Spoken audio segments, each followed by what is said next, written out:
शास्त्र किसी व्यक्ति या व्यक्तित्व के प्रकाश के लिए नहीं लिखा जाता।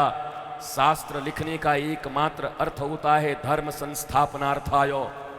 किसी विशेष व्यक्ति के सद्गुण और दुर्गुण के लिए शास्त्र नहीं लिखा जाता। किसी मनुष्य के ग्लोरिफिकेशन के लिए शास्त्र नहीं लिखा जाता। अरे मैं तो कहूँ राम और कृष्ण के भी ग्लोरिफिकेशन के लिए शास्त्र नहीं लिखा गया है। अगर भगवान राम और कृष्ण के ग्लोरिफिकेशन के लिए शास्त्र लिखे जाते तो उनके ये सीता परित्याग की घटना को छिपा दिया जाता। अगर यही होता तो जिन चीजों पर बार बार सवाल उठते हैं, लिखने वाले तो अपने ही लोग थे, बाबा जी लोग थे, स्वामी जी थे, गोस्वामी जी थे, वाल्मीकि थे, नहीं लिखते। लेकिन ग्लोरिफिकेशन करना किसी व्यक्ति का जिम्मा शास्त्र के ऊपर नहीं होता है। शास्त्र सदा से शाश्वत धर्म की प्रतिष्ठा करने के लिए लिखी जाती है।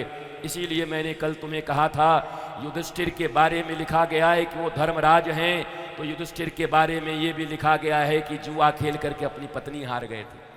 बड़ी सभा में नहीं हारते तो इतनी दुर्गति नहीं होती, छुपा दिया जाता। शास्त्र तो हम लोगों ने लिखा है। जो भगवान पर भरोसा करते, भगवान के परम भक्त हैं, उन लोगों ने लिखा है। ये कोई विधर्मी तो आकर लिखा नहीं, इसको लिखने की क्या जरूरत थी? इस चरित्र को छुपा गए होते। साधारण से साधारण व्यक्ति भी अपनी कहानी लिखेगा तो जितने ब्राइट पक्ष हैं उतने लिखता है। डार्क कौन लिखता है बताओ? कौन लिखता है अपने डार्क पक्ष को?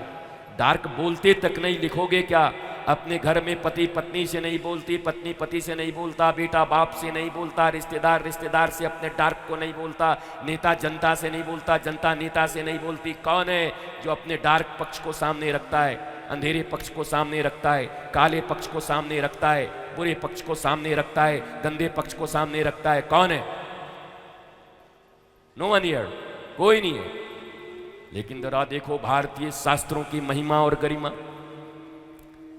इनकी महानता को देखो। जो लोग शास्त्रों के ऊपर उंगली उठाते हैं उनको इतना भी मालूम नहीं कि अगर ये न लिखा गया होता तो तुम पढ़ भी कहां से पाते। कभी किसी व्यक्ति के ग्लोरिफिकेशन के लिए कोई शास्त्र आज तक, रामचरितमानस राम जी का ग्लोरिफिकेशन करने के लिए नहीं लिखा है, धर्म की स्थापना करने के लिए लिखा गया। श्रीमद् भगवत गीता श्री कृष्ण इसलिए बोल रहे हैं कि धर्म की स्थापना हो। महाभारत इसलिए लिखी गई है कि धर्म की स्थापना हो। शिव महापुराण इसलिए लिखा गया है कि धर्म की स्थापना हो। देवी महापुराण इसलिए लिखे गए हैं धर्म की स्थापना हो। हनुमान चालीसा इसलिए लिखा गया है धर्म की स्थापना हो।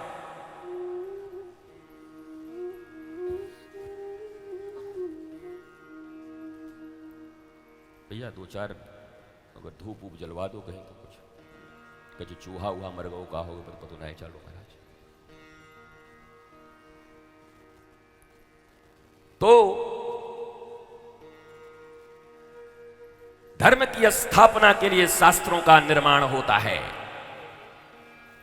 व्यक्तियों के निर्माण के लिए नहीं, व्यक्तियों के ग्लोरिफिकेशन के लिए नहीं, व्यक्तियों के जय जयकार के लिए नहीं। इसलिए जब श्री कृष्ण की लीला लिखी गई और श्री कृष्ण की लीला समझाई जा रही है तो श्री कृष्ण पर ब्रह्म है, पहले ये जान लेना जरूरी है। और इसीलिए 4 दिन लगा कि श्री कृष्ण ब्रह्म हैं। नारायण के नाभि कमल से निकले हुए ब्रह्मा ने अपनी छाया से करदम इत्यादि को जन्म देकर, मनु शत्रुपा को जन्म देकर के सृष्टि किया। समझ गए? तो अब नारायण तत्व की अगर विवेचना नहीं कर पाओगे तो श्री कृष्ण को माखन चुराते, साड़ी चुराते, चीर चुराते, झूठ बोलते यही देखोगे। और अपने भी इतने छोटे से बच्चे को कृष्ण की तरह सजा के कहा मेरा भी गोपाल है। गोपाल नहीं भोपाल है, गैस कांड है, भोपाल का गैस कांड है। मनुष्य ईश्वर नहीं हो सकता। ईश्वर की ईश्वरता को पहले स्वीकार करो, फिर किसी पांडाल में बैठ करके श्री कृष्ण लीला का श्रवण करो। बात अच्छी है कि हम कण कण में भगवान देखते हैं, पर इतना ज्ञान भी तो होना चाहिए। हम मनुष्य हैं, तुझ में मुझ में बस भेद यही है, हम नर हैं तुम नारायण हो।